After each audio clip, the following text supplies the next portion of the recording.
Joint stock company या जिसे हम आम भाषा में कंपनी कहते हैं, यह भी एक बिजनेस का फॉर्म है। यह वैसे बिजनेस के लिए सुटेबल है जब हमें ज़्यादा फंड, ज़्यादा पैसों की रिक्वायरमेंट होती है।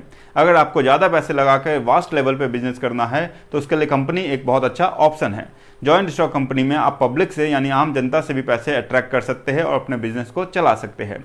जॉइंट स्टॉक कंपनी की डेफिनेशन क्या है? तो joint stock company is an artificial person having separate legal entity, perpetual succession and common seal।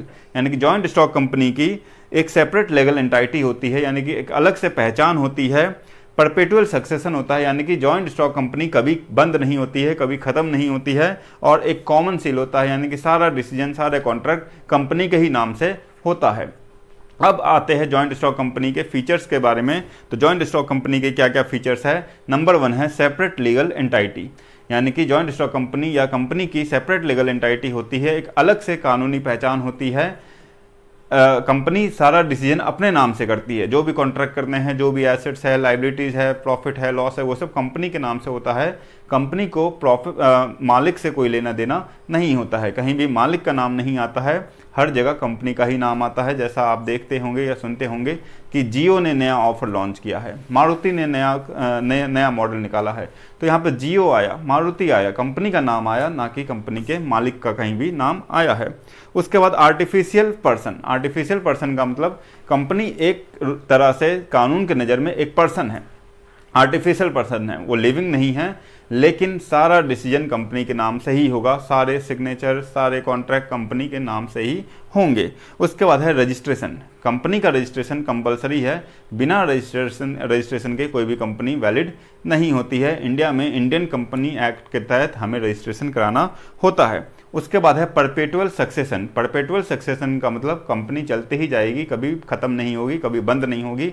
भले कंपनी के मालिक मर जाए या चेंज हो जाए, रिटायर हो जाए, लेकिन कंपनी रुकेगी नहीं। नए नए मालिक आते जाएंगे, नए नए डायरेक्टर आते जाएंगे, नए नए शेयर होल्डर्स आते चले जाएंगे। जैसा आप रिलायंस का देख रहे हैं, कई सालों से रिलायंस कंपनी है या विप्रो, इन्फोसिस कंपनियां हैं और ये चलते ही जाएगी। उसके बाद है कॉमन सील। कॉमन सील का मतलब सारे डिसीजन कंपनी के नाम से होगा, जो भी कॉन्ट्रैक्ट साइन होगा, जो भी एग्रीमेंट होगा, जो भी लोन लिया जाएगा, जितने भी एसेट्स है, कार है, बाइक है, स्कूटी है, जितनी भी लायबिलिटीज़ है, बैंक लोन है, वो सब कंपनी के नाम से होगा। ओनर का नाम कहीं भी नहीं आएगा, ओनर का कहीं भी इसके बारे में जिक्र नहीं होगा। उसके बाद है ट्रांसफरेबिलिटी ऑफ शेयर्स, यानी कि शेयर्स को ट्रांसफ़र किया जा सकता है। आप अपना हिस्सेदारी कंपनी से ट्रांसफ़र कर सकते हैं, या तो आप नई कंपनी में अपना हिस्सेदारी ले सकते हैं या फिर पुराने लोगों को अपना हिस्सेदारी दे सकते हैं। उसके बाद है separation of ownership and company. Company का और ओनरशिप में सेपरेशन है, अलग अलग है, ओनर अलग होते हैं, कंपनी अलग होती है, सारा डिसीजन कंपनी के ही नाम से होता है। और लिमिटेड लाइबिलिटी, यानी कि हर मेंबर की लाइबिलिटी लिमिटेड है। आपने जितने पैसे कंपनी में लगाए हैं उतना ही आपकी लायबिलिटी है। अगर कंपनी को लॉस होता है तो आपके उतने ही पैसे जाएंगे जितना आपने कंपनी में लगाया है। सपोज़ करो अगर आपने 10,000 रुपये लगाए हैं किसी कंपनी में और कंपनी का लॉस हो गया, तो आपके सिर्फ 10,000 रुपये जाएंगे, आपसे अलग से पैसे नहीं मांगे जाएंगे। आप कंपनी के क्या क्या मेरिट्स है, क्या क्या फ़ायदे हैं, उस पर गौर करते हैं। तो पहला फ़ायदा होता है कंपनी का large amount of capital. Company हमेशा large amount of capital collect कर सकती है, यानी कि कंपनी को जितने भी पैसों की ज़रूरत होती है, 100 करोड़, 1000 करोड़, 5000 करोड़, इतने पैसे वो इकट्ठे करती है पब्लिक से शेयर्स और डिवेंचर्स के रूप में। यानी कि कंपनी को फंड की कभी कमी नहीं होती है और कंपनी उन्हीं फंड को लेकर अपना एक्सपेंशन करती रहती है। उसके बाद है लिमिटेड लायबिलिटी। जैसा अभी मैंने बताया, हर मेंबर की लायबिलिटी लिमिटेड होती है, उतनी ही लायबिलिटी होती है जितना उन्होंने पैसे लगाए हैं। जैसे कि 10,000 लगाया है आपने, तो 10,000 तक ही आपकी लायबिलिटी है, लॉस होगा तो उतना ही जाएगा, उससे ज़्यादा नहीं जाएगा। उसके बाद परपेटुअल सक्सेशन। कंपनी का सक्सेशन चलता ही रहता है, कंपनी कभी बंद या ख़त्म नहीं होती है। मालिक मर जाते हैं, उसके जगह नए मालिक आ जाते हैं, डायरेक्टर हट जाते हैं, उनके जगह नए डायरेक्टर आ जाते हैं, लेकिन कंपनी चलती ही जाती है। उसके बाद है इफेक्टिव मैनेजमेंट। इफेक्टिव मैनेजमेंट का मतलब कंपनी का मैनेजमेंट हमेशा MBA, BBA और प्रोफेशनल लोग ही देखते हैं। हर कंपनी में जैसा आप देखते होंगे CEO होते हैं, COO होते हैं, फाइनेंस मैनेजर, अलग अलग तरह के मैनेजर होते हैं जो कंपनी को मैनेज करते हैं। इसका मतलब कंपनी का मैनेजमेंट काफ़ी अच्छे तरीके से होता है और कंपनी अपने वर्क को काफ़ी अच्छे तरीके से करती है। कभी भी मैनेजर का कंपनी का ओनर मैनेजमेंट नहीं करता है, अलग अलग प्रोफेशनल्स होते हैं जो मैनेजमेंट करते हैं। उसके बाद है ग्रोथ एंड एक्सपेंशन। कंपनी का ग्रोथ और एक्सपेंशन होने का ऑप्शन बहुत ज़्यादा होता है, क्योंकि कंपनी को फंड की कोई कमी नहीं होती है, तो कंपनी अपना ग्रोथ और एक्सपेंशन कर सकती है। जैसे आप रिलायंस को देखते हैं, रिलायंस ने और टाटा ने कितना ज़्यादा ग्रोथ और एक्सपेंशन किया है। उसके बाद है पब्लिक कॉन्फिडेंस। पब्लिक कॉन्फिडेंस का मतलब लोगों के अंदर भी कॉन्फिडेंस होता है। जब आप कंपनी बनाते हैं तो बहुत सारा उसके लिए लीगल प्रोसेस आपको फॉलो करना होता है, कानूनी कार्रवाई करनी होती है। तो जनता के मन में ये कॉन्फिडेंट रहता है कि आप कानूनी तरीके से ही अपनी कंपनी को बनाए हैं और आप कहीं जाएंगे नहीं, कहीं भागेंगे नहीं, तो जनता भी आपकी कंपनी पे फेथ दिखाएगी। और अगर आप पैसे मांगेंगे, शेयर्स मांगेंगे, तो हो सकता है पब्लिक आपको पैसे ज़रूर दे। उसके बाद है डेमोक्रेटिक मैनेजमेंट। कंपनी में हमेशा डेमोक्रेटिक मैनेजमेंट होता है। जितने भी डिसीजन होते हुए हैं वो सब आपस से ही तय करके बोर्ड ऑफ डायरेक्टर की मीटिंग के द्वारा ही होते हैं। कंपनी में कोई एक आदमी अपने मन से मोनोपोली नहीं कर सकता है, एक आदमी डिसीजन नहीं ले सकता है। सारे फैसले मीटिंग होते हैं और उसी के थ्रू लिए जाते हैं। साल में एक बार कम से कम जनरल मीटिंग होती है और बाकी अलग अलग तरह की मीटिंग होती ही रहती है। उसके बाद है social responsibility. Company social responsibilities को भी लेती है, जैसे पार्क का मेंटेनेंस कराना है या कहीं बोर्ड लगवाने हैं, सोशल वर्क करना है, चैरिटी करनी है, पॉल्यूशन कंट्रोल करना है, स्कूल कॉलेज बनाने हैं अपने एम्प्लॉय के लिए या आम पब्लिक के लिए। तो कंपनी ये सारी सोशल रिस्पॉन्सिबिलिटीज़ को भी लेती है। हालांकि कंपनीज़ के भी कुछ डीमेरिट है, कुछ नुकसान है, जिस पे गौर करते हैं। पहला डीमेरिट है लेंदी एंड एक्सपेंसिव प्रोसेस। कंपनी को अगर आप खोलना चाहते हैं, नई कंपनी शुरू करना चाहते हैं, खासकर इंडिया में, तो ये एक बहुत लंबा और एक्सपेंसिव प्रोसेस है। इसमें काफ़ी समय लग सकता है और काफ़ी पैसे खर्च होते हैं। इसीलिए बहुत सारे लोग इंडिया में चाहते भी हुए भी कंपनी नहीं खोल पाते हैं, नहीं स्टार्ट कर पाते हैं। विदेशों में हालांकि ये प्रोसेस काफ़ी सिंपल है। इंडिया में अब इसको सिंपल किया जा रहा है, लेकिन अभी भी कंपनी खोलने का प्रोसेस लेंदी है, एक्सपेंसिव है। उसके बाद है लैक ऑफ मोटिवेशन। क्योंकि कंपनी में आप एम्प्लॉयज़ को रखते हैं और एम्प्लॉय सिर्फ अपनी सैलरी को देखते हैं, वो मोटिवेटेड नहीं होते हैं, उनको मोटिवेशन की कमी होती है, वो मोटिवेटेड रूप से काम नहीं करते हैं। उनको बार बार प्रॉम्प्ट करना पड़ता है कि काम करो, अपना परफॉर्मेंस को इम्प्रूव करो और अच्छा से अच्छा, बेटर से बेटर रिजल्ट लेकर आओ। उसके बाद है डिले इन डिसीजन। हमेशा डिसीजन में डिले होता है, क्योंकि कंपनी में कोई एक इंसान डिसीजन नहीं ले सकता है। बोर्ड ऑफ डायरेक्टर्स की मीटिंग होती है और सब लोग मिलकर ही तय करते हैं कि क्या डिसीजन लिया जाए और क्या नहीं लिया जाए। तो हो सकता है इसमें डिले हो जाए। उसके बाद है एक्सेसिव गवर्नमेंट कंट्रोल। कंपनी में गवर्नमेंट का कंट्रोल इंटरफेरेंस बहुत ज़्यादा होता है, क्योंकि कंपनी में ज़्यादा फंड इन्वॉल्व होते हैं। तो गवर्नमेंट बार बार देखती रहती है, बुक्स चेक करती रहती है, अकाउंट्स चेक करती रहती है, बार बार इंस्पेक्शन होते रहते हैं कि कंपनी अपना काम सही तरीके से कर रही है या नहीं। तो ये प्रोसेस भी कई बार लेंदी हो जाता है, एक्सपेंसिव हो जाता है। उसके बाद है कॉन्फ्लिक्ट ऑफ इंटरेस्ट। क्योंकि कंपनी में बहुत सारे लोग होते हैं, share holder, debenture holder, owner, employee etcetera. तो इनके बीच में आपस में किसी बात को लेकर कॉन्फ्लिक्ट हो सकता है और लगभग होते ही रहता है। जैसे कई बार आप देखते हैं कि कंपनीज के वर्कर ने स्ट्राइक कर दिया, कहीं काम करने से मना कर दिया, कहीं दंगे हो गए। इस तरीके के कॉन्फ्लिक्ट कंपनी के अंदर होते ही रहते हैं। उसके बाद सोशल एविल। कई बार कंपनी को सोशल एविल यानी बुराई के रूप में भी देखा गया है, क्योंकि बहुत सारी ऐसी कंपनियां हैं जो बन गई, लोगों से पैसे भी इकट्ठे कर लिए और उन पैसों को गलत जगह यूज़ किया और बाद में मालिक देश छोड़कर भाग गए। ऐसे कई एग्जाम्पल आपको ज़रूर पता होंगे। कई ऐसे मालिक हैं जिन्होंने पब्लिक से पैसे ले तो लिए, बाद में उन पैसों को गलत जगह इस्तेमाल किए, अपने ऐशो आराम में इस्तेमाल किए और आज देश के बाहर ऐश मौज कर रहे हैं। और उसके बाद अनहेल्दी स्पेकुलेशन। कई बार कंपनी में अनहेल्दी स्पेकुलेशन होता है, क्योंकि कंपनी के मालिकों को पता है कि आगे क्या होने वाला है, कंपनी प्रॉफिट में जाने वाली है या लॉस में जाने वाली है, कंपनी की इमेज अच्छी होगी या ख़राब होगी, ये सब तो पता ही होता है अंदर के लोगों को। तो वो उस हिसाब से मैनिपुलेट करते हैं और शेयर्स के दाम को बढ़ाते घटाते रहते हैं। तो ये एक बहुत बड़ा डिमेरिट है कंपनी का। अब किन किन तरह की कंपनियां होती हैं, तो दो तरह से कंपनी होती है, प्राइवेट कंपनी और पब्लिक कंपनी। प्राइवेट कंपनी वो कंपनी होती है जिसमें मिनिमम 2 मेंबर होने चाहिए और मैक्सिमम 50, यानी कि 2 से 50 के बीच में मेंबर्स होते हैं। प्राइवेट कंपनी वाले शेयर्स इशू नहीं कर सकते हैं, ना ही शेयर्स को ट्रांसफ़र कर सकते हैं। प्राइवेट कंपनी वाले पब्लिक से पैसे भी इकट्ठे नहीं कर सकते हैं। प्राइवेट कंपनी वालों को अपने नाम के लास्ट में प्राइवेट लिमिटेड लिखना होता है। जैसे आप देखते हैं सुल्तान सन्स प्राइवेट लिमिटेड या APS मीडिया प्राइवेट लिमिटेड। तो इससे हमें पता चल जाता है कि ये कंपनी प्राइवेट है और इनके शेयर्स मार्केट में नहीं हैं। उसके बाद है पब्लिक कंपनी। पब्लिक कंपनी में मिनिमम 7 मेंबर्स होने चाहिए और मैक्सिमम मेंबर का कोई लिमिट नहीं है, यानी कि 7 से अनगिनत मेंबर हो सकते हैं और पब्लिक कंपनी लोगों से शेयर्स मांग सकती है, लोगों को शेयर्स इशू कर सकती है और लोगों से पैसे मांग सकती है, लोगों से पैसे को इकट्ठा किया जा सकता है। और पब्लिक कंपनी को अपने नाम के लास्ट में सिर्फ लिमिटेड लिखना होता है, जैसे रिलायंस लिमिटेड है, टाटा मोटर्स लिमिटेड है, etcetera. Formation of company, company को खोलना या कंपनी को स्टार्ट करने के लिए क्या क्या प्रोसेस है इंडिया में। इंडिया का जो प्रोसेस है कंपनी ओपन करने के लिए, कंपनी खोलने के लिए, यह प्रोसेस काफ़ी लंबा है और काफ़ी खर्चीला है, जबकि विदेशों में यही प्रोसेस सिंपल है, आसान है। इंडिया भी अब कोशिश कर रहा है, इंडिया में भी ये सिस्टम बनाया जा रहा है कि कंपनी को फॉर्मेशन करने का जो स्टेप है, जो प्रोसेस है, उसको छोटा किया जाए, थोड़ा खर्चीला कम किया जाए। लेकिन अभी ये सिर्फ प्रोसेस में है, अभी ये लागू नहीं हुआ है। अभी भी इंडिया में अगर आप कंपनी खोलना चाहते हैं तो प्रोसेस लंबा है और खर्चीला है। अब कंपनी खोलने के लिए हमें क्या क्या करना होता है, इस पे गौर करते हैं। तो पहला स्टेप होता है प्रमोशन। कंपनी को अगर आप स्टार्ट करना चाहते हैं तो सबसे पहले किस चीज़ का बिजनेस करना है, क्या चीज़ की कंपनी खोलनी है, इस आइडिया को माइंड में लाना होगा। जैसे कोई भी बिज़नेस हम करना चाहे तो सबसे पहले एक आइडिया लाना होता है माइंड में कि हम किस तरीके का बिज़नेस करना चाहते हैं। तो कंपनी खोलने के लिए भी आपको सबसे पहले सोचना होगा, माइंड में एक आइडिया को लाना होगा, कॉन्सेप्चुअलाइज करना होगा कि आपका बिज़नेस क्या चीज़ का होगा, कहाँ पर होगा, क्या नेचर होगा, कहाँ से पैसे आप इकट्ठे करेंगे, उन पैसों को कैसे लगाएंगे, वगैरह वगैरह। इसके लिए आपको बहुत सारे रिसर्च भी करने होते हैं, अलग अलग एक्सपर्ट से राय लेना होता है, जैसे सीए से, लॉयर से, बैंकर से, और सब अपनी अपनी राय देते हैं। तब आपको ये भी देखना स्टडी करना होता है कि आपने जो कंपनी खोलनी है या जो कंपनी आप खोलने जा रहे हैं वो फ़ायदेमंद होगा भी या नहीं। तो इसके लिए अलग अलग फिजिबिलिटी चेक किया जाता है, जैसे टेक्निकल फिजिबिलिटी देखा जाता है।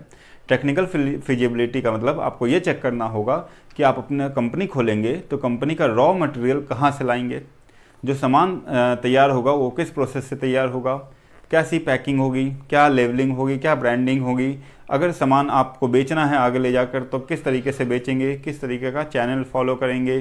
तो ये सारी बातों को पहले से स्टडी करना होता है, जिसे टेक्निकल फिजिबिलिटी कहते हैं। उसके बाद है फिनेंशियल फिजिबिलिटी। फिनेंशियल फिजिबिलिटी का मतलब आपको ये भी देखना है कि आप पैसे कहाँ से लाएंगे, कैपिटल कहाँ से लाएंगे। कई बार कंपनी में खुद ही अपना कैपिटल लगाते हैं लोग, या कई बार अपने रिश्तेदारों से, दोस्तों से पैसे लाते हैं, या फिर पब्लिक से इकट्ठा करते हैं। तो आपको देखना होगा कि स्टार्टिंग में आप कैपिटल कैसे लगाएंगे, कहाँ से फंड इकट्ठा करेंगे, कहाँ से फंड रेज करेंगे। और उसके बाद होता है इकोनॉमिक फिजिबिलिटी, यानी कि आपकी कंपनी, आपका बिजनेस सक्सेसफुल होगा या नहीं, प्रॉफिट कमाएगा या नहीं, इस बारे में भी आपको गौर करना होगा।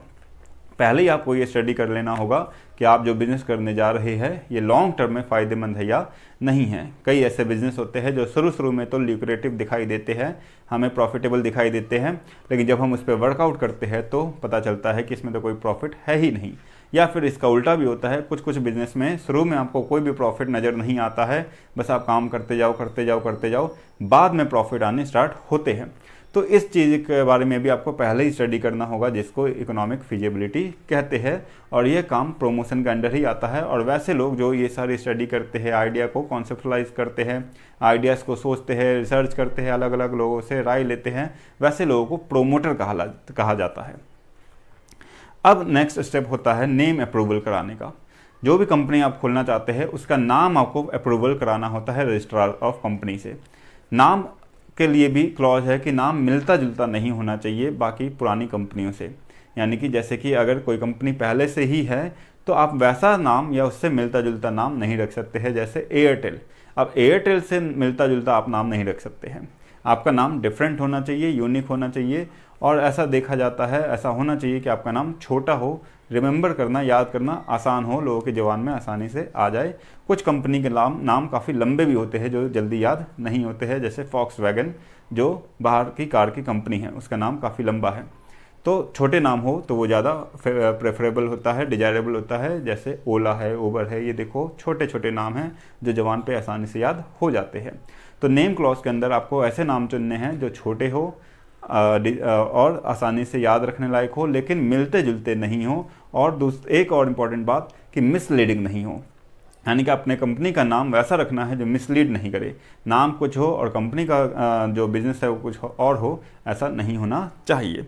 उसके बाद है फिक्सिंग ऑफ सिग्नेचरीज, यानी कि कंपनी में कौन कौन सिग्नेचर करेगा, कौन कौन डिसीजन लेगा, कौन कौन डायरेक्टर होंगे, किन किन की चलेगी, तो ये भी आपको पहले ही डिसाइड करना होगा और उसके लिए भी पहले ही डॉक्यूमेंट तैयार करने होंगे। और उसके बाद अगला स्टेप होता है कंपनी खोलने के लिए अपॉइंटमेंट ऑफ प्रोफेशनल्स। आपको कंपनी खोलने से पहले ही कंपनी के प्रोफेशनल्स अपॉइंट करने होते हैं। कंपनी में बहुत सारे प्रोफेशनल्स की रिक्वायरमेंट होती है, जैसे सीए, बैंकर और अंडरराइटर और भी ऐसे कई सारे प्रोफेशनल होते हैं, वो सब आपको रखने होते हैं, बीबीए वाले लोग, एमबीए वाले लोग, ताकि आपकी एक टीम क्रिएट हो और आपकी कंपनी उसके बाद काम कर सके। और उसके बाद होता है प्रिपरेशन ऑफ नेसेसरी डॉक्यूमेंट्स।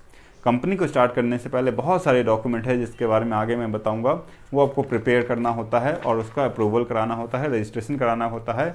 बिना ऐसे डॉक्यूमेंट्स के आपकी कंपनी वैलिड नहीं होगी और जो भी डिसीजन या कॉन्ट्रैक्ट आप साइन करेंगे वो सब वॉइड होगा, वो सब कानून की नज़र में जीरो होगा। अब क्या क्या डॉक्यूमेंट्स है इस पर भी गौर करते हैं। तो सबसे पहला डॉक्यूमेंट होता है MOA, यानी कि memorandum of association. Memorandum of association देखा जाए तो किसी भी कंपनी का संविधान होता है, कॉन्स्टिट्यूशन होता है। MOA में ही कंपनी की सारी डिटेल होती है, बेसिक डिटेल होती है, कंपनी का नींव होता है, एक फाउंडेशन होता है जिसे आसानी से ऑल्टर या चेंज नहीं किया जा सकता है। उसके बाद होता है AOA, यानी कि article of association. Article of association में भी कंपनी के से रिलेटेड कई सारी बातें डिटेल होती है, ये भी संविधान का ही काम करता है। सारे रूल रेगुलेशन AOA के अंडर लिखे होते हैं। AOA को ऑल्टर किया जा सकता है, उसको चेंज करना कुछ आसान है। उसके बाद है स्टेटमेंट ऑफ ऑथराइज कैपिटल, यानी कि कहाँ कहाँ से पैसे लिए गए हैं या किन किन डायरेक्टर ने कितने कितने पैसे लगाए हैं, इसकी भी स्टेटमेंट आपको डॉक्यूमेंट के रूप में तैयार करनी होती है। उसके बाद अगला डॉक्यूमेंट होता है लिस्ट ऑफ डायरेक्टर्स। डायरेक्टर्स की सारे डायरेक्टरों की लिस्ट होनी चाहिए, उसमें डायरेक्टर्स के नेम और उनके परमानेंट एड्रेस, उनका एज, उनके ऑक्यूपेशंस, ये सब लिखे होने चाहिए। और सारे डायरेक्टर्स का रिटन कंसेंट भी होना चाहिए, यानी कि सारे डायरेक्टर लिखित में देंगे कि वो कंपनी के डायरेक्टर बनने के लिए तैयार है। उसके बाद अगला डॉक्यूमेंट होता है declaration of all formalities. Her director ये डिक्लेयर करेगा कि वो कंपनी बनाने के लिए तैयार है और कंपनी में वो एज ए डायरेक्टर काम करना चाहता है। इसके बाद नेक्स्ट स्टेप होता है पेमेंट ऑफ फीस। कंपनी को स्टार्टअप करने के लिए एक प्रिस्क्राइब फीस है जो हमें जमा करानी होती है रजिस्ट्रार ऑफ कंपनी के पास, और तभी वो आगे रजिस्ट्रेशन का प्रोसेस स्टार्ट होता है। उसके लिए हमें रजिस्ट्रेशन भी कराना पड़ता है वही direct company registrar of company के पास, और वहाँ से हमें सर्टिफिकेट ऑफ इनकॉर्पोरेशन मिलता है। जब तक हमें सर्टिफिकेट ऑफ इनकॉर्पोरेशन नहीं मिल जाएगा हमारी कंपनी वैलिड नहीं होगी, एग्जिस्ट नहीं करेगी, और उससे पहले का डिसीजन लिया हुआ कोई भी फैसला वो वैलिड नहीं होगा। जैसे कि सपोज़ करो कि आपने 15 जुलाई को कंपनी के रजिस्ट्रेशन के लिए अप्लाई किया, लेकिन आपको 20 जुलाई या 30 जुलाई तक सर्टिफिकेट ऑफ इनकॉर्पोरेशन नहीं मिला है और इस बीच आपने कई सारे कॉन्ट्रैक्ट कर लिए, तो वो कॉन्ट्रैक्ट जीरो होंगे, उनकी कोई वैल्यू नहीं होगी। जिस दिन आपके हाथ में सर्टिफिकेट ऑफ इनकॉर्पोरेशन आएगा उस दिन के बाद से ही आपके कॉन्ट्रैक्ट माने जाएंगे। जैसे 30 जुलाई को अगर आपको सर्टिफिकेट मिला है तो 30 जुलाई के बाद के कॉन्ट्रैक्ट वैलिड होंगे, उससे पहले का एक भी कॉन्ट्रैक्ट वैलिड नहीं होगा। Capital subscription. अगर हम कंपनी खोलते हैं और अगर हमें पब्लिक से, लोगों से पैसे लेने हैं तो उसके लिए भी बहुत लंबा प्रोसेस है। जैसा कि आपको पता होगा दो तरह की कंपनी होती है, एक प्राइवेट कंपनी और एक पब्लिक कंपनी। प्राइवेट कंपनी तो पब्लिक से लोगों से पैसे इकट्ठे नहीं कर सकती है, लेकिन पब्लिक कंपनी लोगों से पैसे इकट्ठे कर सकती है, लेकिन इसका भी बहुत लंबा प्रोसेस होता है जिस पे गौर करेंगे। कैपिटल सब्सक्रिप्शन के लिए सबसे पहले हमें सेबी से अप्रूवल लेना होता है। सेबी यानी कि security and exchange board of India, ये एक ऐसी गवर्निंग बॉडी है जो इंडिया में कैपिटल मार्केट को रेगुलेट करती है। जो भी शेयर्स और डिवेंचर इशू होते हैं, उसकी खरीद बिक्री होती है, तो सेबी उस पर नज़र रखती है। तो एज ए कंपनी सबसे पहले हमें अगर कैपिटल सब्सक्रिप्शन करना है, लोगों से पैसे इकट्ठे करने हैं, अपने शेयर्स इशू करके बेचने हैं, तो उसके लिए सेबी से ही परमिशन लेना होता है। उसके बाद next step issue of prospectus. हमें प्रॉस्पेक्टस इशू करने होते हैं। प्रॉस्पेक्टस क्या होता है? तो ये एक डॉक्यूमेंट है जिसमें कंपनी के बारे में डिटेल बताया होता है कि कंपनी कौन सी है, किस नाम की है, कहाँ पे हेड ऑफिस है और कंपनी का नेचर क्या है, ऑब्जेक्टिव क्या है। कंपनी अगर पैसे ले रही है लोगों से तो उन पैसों का क्या करेगी, कहाँ पे लगाएगी। तो ये एक छोटा सा डॉक्यूमेंट होता है जो कंपलसरी है इशू करना। अगर आप प्रॉस्पेक्टस इशू नहीं कर पाए तो उसके बदले में स्टेटमेंट ऑफ प्रॉस्पेक्टस भी इशू कर सकते हैं, लेकिन वो भी देखा जाए तो प्रॉस्पेक्टस का एक छोटा सा रूप होता है। उसके बाद अगला है अपॉइंटमेंट ऑफ बैंकर। आपको पैसे लेने हैं लोगों से, पब्लिक से पैसे इशू कराने हैं, तो सबसे पहले आपको बैंकर, अपना एक बैंक अपॉइंट करना होगा, बैंकर अपॉइंट करना होगा, अंडरराइटर अपॉइंट करने होंगे, ताकि एक अकाउंट खुले और उस अकाउंट में ही आपके पैसे आए। उसके बाद होता है मिनिमम सब्सक्रिप्शन। जी हाँ, अगर आप अपने शेयर्स को इशू करना चाहते हैं तो आपको सेबी 120 दिन का समय देती है। 120 दिन में अगर 90% इशू नहीं होते हैं, आपके शेयर्स एप्लीकेशन नहीं आते हैं, तो आप अपने शेयर्स को नहीं बेच सकते हैं। जैसे कि आप सपोज करो 10,000 रुपये के शेयर्स बेचना चाहते हैं और 120 दिन के अंदर 90% यानी कि 9,000 रुपये के शेयर्स के लिए एप्लीकेशन नहीं आई, तो आप अपना शेयर को आगे इशू नहीं कर सकते हो, शेयर आगे नहीं बेच सकते हो। जो भी पैसे आए हैं थोड़े बहुत, वो भी आपको रिटर्न करने होंगे। उसके बाद स्टेप है application in stock exchange. Stock exchange में आपको एप्लीकेशन देना होता है और वहाँ से भी अप्रूवल लेना होता है। स्टॉक एक्सचेंज भी इंडिया में अलग अलग तरह के हैं, जैसे जैसे NSE है और BSE है, नेशनल स्टॉक एक्सचेंज, और बॉम्बे स्टॉक एक्सचेंज। वहाँ पे भी आपको अप्रूवल लेना होता है और वो भी आपके बारे में सारा कुछ पता करते हैं, वेरीफाई करते हैं, आपके डॉक्यूमेंट चेक करते हैं और तभी अप्रूवल देते हैं। आपको शेयर्स इशू करने के 10 वीक के अंदर अंदर ही आपको यहाँ से अप्रूवल लेना होगा, नहीं तो फिर वो वैलिड नहीं माना जाएगा। और उसके बाद है अलॉटमेंट ऑफ शेयर्स, कि आप अपने शेयर्स को अलॉटमेंट करें और लोगों से पैसे इकट्ठे करें, और जब पैसे आ जाएंगे तब आप अपने बिजनेस को कमेंस कर सकते हैं, बिजनेस को स्टार्ट कर सकते हैं। MOA यानी कि मेमोरेंडम ऑफ एसोसिएशन, यह कंपनी का एक बहुत ही इंपॉर्टेंट डॉक्यूमेंट होता है। देखा जाए तो ये कंपनी का संविधान है, कंपनी का कॉन्स्टिट्यूशन है, जो कंपनी की नींव को बनाता है। MOA को ऑल्टर करना, चेंज करना या अमेंड करना आसान प्रोसेस नहीं होता है। उसे चेंज करने के लिए या अमेंड करने के लिए लंबा प्रोसेस को फॉलो करना होता है। अब MOA के अंडर क्या क्या क्लॉजेज होते हैं, इस पर गौर करते हैं। तो सबसे पहले होता है name clause. Memorandum of association में आपको अपने कंपनी का नाम बताना होता है और आपके कंपनी का नाम पहले किसी कंपनी के नाम से मिलता जुलता नहीं होना चाहिए और मिसलीडिंग नहीं होना चाहिए। उसके बाद है सिचुएशन क्लॉज, आपकी कंपनी कहाँ पर सिचुएटेड है, हेड ऑफिस कहाँ है और इसके रीजनल ऑफिस कहाँ कहाँ है, ये भी आपको MOA में बताने होते हैं। इसके बाद है ऑब्जेक्ट क्लॉज, यानी कि आपकी कंपनी किस ऑब्जेक्टिव से बनी है, क्या मकसद है आपकी कंपनी को बनाने का और आप कंपनी को किस फील्ड में काम करना चाहते हैं, किस फील्ड में ले जाना चाहते हैं, ये भी आपको बताना होता है।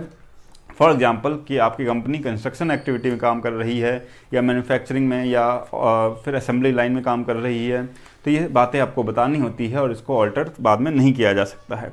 उसके बाद है लाइबिलिटी क्लॉज, यानी कि लाइबिलिटी क्लॉज का मतलब हर एक डायरेक्टर के ऊपर कितनी कितनी लाइबिलिटी होगी, कितनी कितनी जिम्मेदारी होगी, ये आपको पहले ही बताने होते हैं। और लास्ट है कैपिटल क्लॉज। कैपिटल क्लॉज का मतलब डायरेक्टर्स ने कितने कितने पैसे लगाए हैं और आप पब्लिक से कितना फंड, किस तरीके से पैसे को रेज कर सकते हैं, वो आपको पहले ही बताने होते हैं, पहले ही लिखना होता है MOA के द्वारा। उसके बाद अगला स्टेप होता है AOA, या अगला डॉक्यूमेंट है AOA, आर्टिकल ऑफ एसोसिएशन। ये भी एक बहुत इंपॉर्टेंट डॉक्यूमेंट है। AOA बनाना उतना कंपलसरी नहीं है जितना MOA है। MOA के बिना आप कंपनी नहीं स्टार्ट कर सकते हैं, जबकि AOA के बिना आप कंपनी स्टार्ट कर सकते हैं। AOA के कुछ टेम्पलेट्स पहले से ही मौजूद होते हैं, उनमें से भी आप सेलेक्ट कर सकते हैं। AOA में क्या क्या डिटेल होती है, इस पर भी गौर करते हैं। तो उसमें आपको बताना होता है कि शेयर कैपिटल के क्या क्या अमाउंट होंगे, यानी कि कितना शेयर कैपिटल आप इशू कर सकते हैं, हर शेयर होल्डर के क्या क्या राइट्स होंगे, प्रोसेस क्या होगा शेयर को अलॉट करने का, किस तरीके से आप शेयर सर्टिफिकेट इशू करेंगे, ट्रांसफ़र किस तरीके से होगा शेयर्स का, फॉरफीचर कैसे होगा, शेयर अगर किसी ने पैसे नहीं दिए हैं तो उसको फॉरफिट कैसे करोगे आप, उन फॉरफिटेड शेयर्स को री इशू कैसे करोगे, मीटिंग आपस में अगर होगी AGM जिसको कहते हैं एनुअल जनरल मीटिंग या बाकी जनरल मीटिंग्स, तो वो किस तरीके से होगी, उसका क्या प्रोसेस होगा, अपॉइंटमेंट कैसे कैसे होगा डायरेक्टर्स का, या डायरेक्टर को रिमूव कैसे किया जाएगा, ये सारी बातें भी लिखी होनी चाहिए AOA के अंडर। उसके बाद हर एक डायरेक्टर की क्या ड्यूटी है, क्या पावर है, उनके क्या राइट्स है, वो बताने होते हैं। अगर कंपनी डिविडेंड देगी तो किस तरीके से देगी, क्या प्रोसेस होगा, और कंपनी वाइंड अप कैसे होगी, कंपनी को अगर हमें बंद करना है तो कैसे बंद किया जाएगा। एक और डॉक्यूमेंट होता है जो है प्रॉस्पेक्टस, ये भी इंपॉर्टेंट डॉक्यूमेंट है। प्रॉस्पेक्टस में कंपनी की बेसिक डिटेल होती है कि कंपनी का नाम क्या है, क्या क्या कंपनी का नेचर है, और कंपनी फंड यानी कि पैसे कहाँ से रेस करेगी, कैसे इशू करेगी, और उन फंड को वो कहाँ इस्तेमाल करेगी, ये भी बताना होता है।